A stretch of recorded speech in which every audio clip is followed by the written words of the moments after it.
Friends, പുതിയ ട്രിക്കാണ്. ലോകത്തിലെ ഏറ്റവും ചെറിയ ഇൻവെർട്ടർ നിങ്ങൾക്ക് നിർമ്മിക്കണോ? ഇതുപോലെ ഒരു ബോർഡും ട്രാൻസ്ഫോമറും ഉണ്ടെങ്കിൽ ഇതുപോലെ ഒരു ഇൻവെർട്ടർ നിങ്ങൾക്കും നിർമ്മിക്കാം. അതിൽ ഇതുപോലെ നിങ്ങൾക്ക് ലൈറ്റും ഫാനും എല്ലാം വർക്ക് ചെയ്യിക്കാം. കണ്ടില്ലേ, പൊളിയായിട്ട് വർക്ക് ചെയ്യുന്നുണ്ട്. ഇതുപോലെ ഉപകാരമുള്ള ട്രിക്കുകളുടെ ഒരു ഘോഷയാത്ര തന്നെ ഇനിയും വരാനുണ്ട് കേട്ടോ. അതുകൊണ്ട് ചാനൽ ഇപ്പോൾ തന്നെ ഒന്ന് ഫോളോ ചെയ്ത് വെച്ചാൽ ഭാവിയിൽ നിങ്ങൾക്ക് ഉപകാരപ്പെടുമെന്ന് എന്റെ ഗ്യാരണ്ടിയാണ്. വീഡിയോ ലൈക്ക് ചെയ്യാനും മറക്കല്ലേ. ആദ്യം നമ്മൾ ഈ 6 വോൾട്ടിന്റെ ബാറ്ററിയിൽ വർക്ക് ചെയ്യുന്ന ഇത്തിരി കുഞ്ഞൻ ഇൻവെർട്ടർ ആണ് നിർമ്മിക്കുന്നത്. അതിനുപയോഗിക്കുന്ന ബോർഡ് കണ്ടില്ലേ നിങ്ങൾ, ആകെ 2.5 ഇഞ്ച് നീളവും 1.5 ഇഞ്ച് വീതിയും മാത്രമാണ് ഉള്ളത്. പിന്നെ ഏറ്റവും വലിയ പ്രത്യേകത, ഇത് ഉപയോഗിച്ച് ഇൻവെർട്ടർ നിർമ്മിക്കാൻ നിങ്ങൾ ഒരു ടെക്നീഷ്യൻ ആക്കേണ്ട ആവശ്യമില്ല. എല്ലാ സാധാരണക്കാർക്കും ചെയ്യാം. എല്ലാ കണക്ഷനുകളും സ്ക്രൂ ചെയ്ത് കൊടുത്താൽ മതി. ഒരു സോൾഡറിങ്ങിന്റെ പോലും ആവശ്യമില്ല ഫ്രണ്ട്സ്. എന്താല്ലേ പൊള്ളി ഐറ്റം. ഇതിന്റെ സെറ്റപ്പ് കണ്ടിട്ട് ഞാൻ തന്നെ ഞെട്ടിപ്പോയിട്ടോ. നമ്മൾ ഇതിന്റെ വർക്ക് ആരംഭിക്കുകയാണ്. ആദ്യമായി നമ്മൾ ബാറ്ററിയുടെ കണക്ഷനാണ് കൊടുക്കുന്നത്. ബാറ്ററിയിലേക്ക് കണക്ട് ചെയ്യാനുള്ള വയർ ക്ലിപ്പ് ഉൾപ്പെടെ ഞാൻ ഇവിടെ റെഡിയാക്കി വെച്ചിട്ടുണ്ട്. നിങ്ങൾ നിർമ്മിക്കുന്ന ഇൻവെർട്ടറിൽ ഉപയോഗിക്കുന്ന ലോഡിനനുസരിച്ച് വണ്ണമുള്ള ബാറ്ററി വയർ ഇതിന് ഉപയോഗിക്കണം. കണക്ടറിന്റെ സ്ക്രൂ ലൂസ് ആക്കിയിട്ട് വേണം വയർ അകത്തേക്ക് കടത്തി വെക്കാൻ. B- എന്ന കണക്ഷൻ പോയിന്റിലേക്ക് ബാറ്ററിയുടെ നെഗറ്റീവ് കണക്ഷനായ ബ്ലാക്ക് വയർ ആണ് നമ്മൾ കണക്ട് ചെയ്യുന്നത്. ഇപ്പോൾ ഞാൻ ഈ വയർ കണക്ട് ചെയ്ത് സ്ക്രൂ ഫുൾ ടൈറ്റ് ചെയ്തിട്ടുണ്ട്. ഇനി നമുക്ക് ബാറ്ററിയുടെ പോസിറ്റീവ്, അതായത് റെഡ് വയർ കണക്ടറിന്റെ രണ്ടാമത്തെ B+ എന്ന് എഴുതിയിട്ടുള്ള ഈ പോയിന്റിലേക്ക് നേരത്തെ ചെയ്തതുപോലെ തന്നെ സ്ക്രൂ ചെയ്ത് വെക്കാം. ഇപ്പോൾ നമ്മൾ ബാറ്ററി കണക്ട് ചെയ്യാനുള്ള 2 വയറുകളും ബോർഡിൽ സ്ക്രൂ ചെയ്ത് കഴിഞ്ഞു. ഇനി നമുക്ക് 606 വോൾട്ടിന്റെ ഒരു ട്രാൻസ്ഫോമർ ആണ് ആവശ്യമുള്ളത്.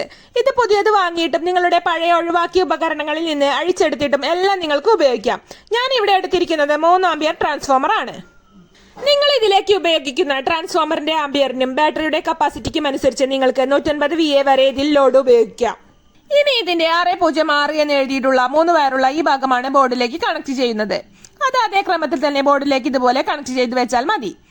ഇപ്പോൾ നമ്മൾ ബോർഡിൽ നിന്ന് ട്രാൻസ്ഫോമറിലേക്ക് ഇൻപുട്ട് കൊടുക്കുന്ന പ്രൈമറി കണക്ഷനുകളും കൊടുത്തു കഴിഞ്ഞു. ഇനി ട്രാൻസ്ഫോമറിന്റെ 2 കണക്ഷനുകൾ വരുന്ന ഭാഗമാണ് സെക്കൻഡറി, അതായത് ഔട്ട്പുട്ടായി നമ്മൾ ഉപയോഗിക്കുന്നത് കേട്ടോ. അതിൽ നമുക്ക് പ്രത്യേകിച്ച് ഒന്നും ചെയ്യാനില്ല. നേരിട്ട് ലോഡിലേക്ക് കണക്ട് ചെയ്താൽ മതി. ഞാൻ ഇവിടെ ഒരു ബൾബ് വർക്ക് ചെയ്യുന്നതിനായി ഒരു സാധാരണ ഹോൾഡറാണ് ഇതിലേക്ക് കണക്ട് ചെയ്യുന്നത്. അത് നന്നായി കണക്ട് ചെയ്ത് തമ്മിൽ ടച്ച് ആകാത്ത രീതിയിൽ ഇൻസുലേറ്റ് ചെയ്ത് വെക്കണം. ഇത് തമ്മിൽ ഷോർട്ട് സർക്യൂട്ട് വന്നാലും ബാറ്ററി പൊളാരിറ്റി മാറി കണക്ട് ചെയ്താലും ബോർഡ് കേടാക്കാൻ സാധ്യതയുണ്ടെന്ന് പ്രത്യേകം ഓർക്കണം കേട്ടോ. ഔട്ട്പുട്ട് പൊളാരിറ്റി നോക്കാനൊന്നുമില്ല, ടച്ച് ആകാതെ ഇതുപോലെ കണക്ട് ചെയ്താൽ മതി.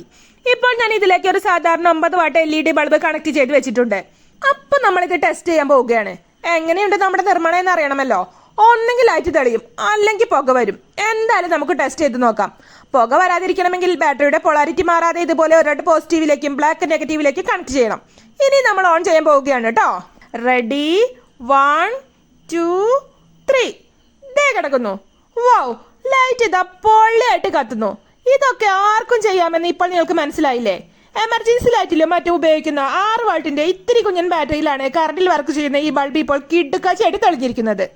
ഇനി ഇതേ ബോർഡ് തന്നെ 12 വോൾട്ട് ബാറ്ററിയിൽ വർക്ക് ചെയ്യുന്നത് കാണണോ? സിമ്പിൾ ആണ്. ചെറിയൊരു മാറ്റം വരുത്തിയാൽ മതി. നമ്മൾ ഇവിടെ ഉപയോഗിച്ച 606 വോൾട്ട് ട്രാൻസ്ഫോമറിന് പകരം 12 വോൾട്ട് ട്രാൻസ്ഫോമർ ഉപയോഗിച്ചാൽ മതി. മറ്റു മാറ്റങ്ങളൊന്നുമില്ല. ഇപ്പോൾ നിങ്ങൾക്ക് ഇവിടെ കാണാം, ഞാൻ 6 വോൾട്ട് ട്രാൻസ്ഫോമർ മാറ്റി അതേ ബോർഡിലേക്ക് തന്നെ 12 വോൾട്ട് ട്രാൻസ്ഫോമർ കണക്ട് ചെയ്തിട്ടുണ്ട്. ഇനി നിങ്ങൾക്ക് അടുത്ത മാജിക് കാണാം. ഞാൻ ഇവിടെ 12 വോൾട്ട് ബാറ്ററി എടുത്തിട്ടുണ്ട്. അത് ബോർഡിലേക്ക് കണക്ട് ചെയ്യുകയാണ്. ഇപ്പോൾ കണ്ടില്ലേ, അതേ ബോർഡ് തന്നെ 12 വോൾട്ട് ബാറ്ററിയിലും വർക്ക് ചെയ്യുന്നുണ്ട്. ലൈറ്റ് പൊള്ളിയായി ഇതിലും വർക്ക് ചെയ്യുന്നുണ്ട്. ആംബിയർ കൂടിയ ട്രാൻസ്ഫോമറുകൾ ഉപയോഗിച്ചാൽ ഇതുപോലെ ലൈറ്റും ഫാനും എല്ലാം വർക്ക് ചെയ്യിക്കാം ഫ്രണ്ട്സ്. നിങ്ങൾ ഇതിലേക്ക് ഉപയോഗിക്കുന്ന ബാറ്ററിയുടെ കപ്പാസിറ്റിക്ക് അനുസരിച്ച് ബാക്കപ്പും കിട്ടും. ഇങ്ങനെ ഇൻസുലേറ്റ് ചെയ്ത് വെച്ച് ഓപ്പൺ ആയിട്ട് ചെലവ് കുറഞ്ഞ രീതിയിലും ഇതിന്റെ ക്യാബിനറ്റ് വാങ്ങി ഇതുപോലെ സ്റ്റാൻഡേർഡ് ആയിട്ട് നിർമ്മിച്ച് ഉപയോഗിക്കാം. 6 വോൾട്ട് ബാറ്ററിയിൽ പ്രവർത്തിക്കുന്ന ഇൻവെർട്ടർ നിർമ്മിക്കുമ്പോൾ 606 വോൾട്ട് ട്രാൻസ്ഫോമറും 12 വോൾട്ട് ബാറ്ററിക്ക് വേണ്ടി ഇൻവെർട്ടർ നിർമ്മിക്കുമ്പോൾ 12 വോൾട്ട് ട്രാൻസ്ഫോമർ ഉപയോഗിക്കണമെന്ന് പ്രത്യേകം ശ്രദ്ധിക്കുക. ചാർജിംഗ് ഉള്ള ഫുൾ ഓട്ടോമാറ്റിക് ഇൻവെർട്ടറിന്റെ വീഡിയോ നിങ്ങൾക്ക് വേണമെങ്കിൽ കമന്റ് ചെയ്താൽ മതി. അത് നമുക്ക് പിന്നീട് പൊള്ളിച്ചെടുക്കാം ഫ്രണ്ട്സ്.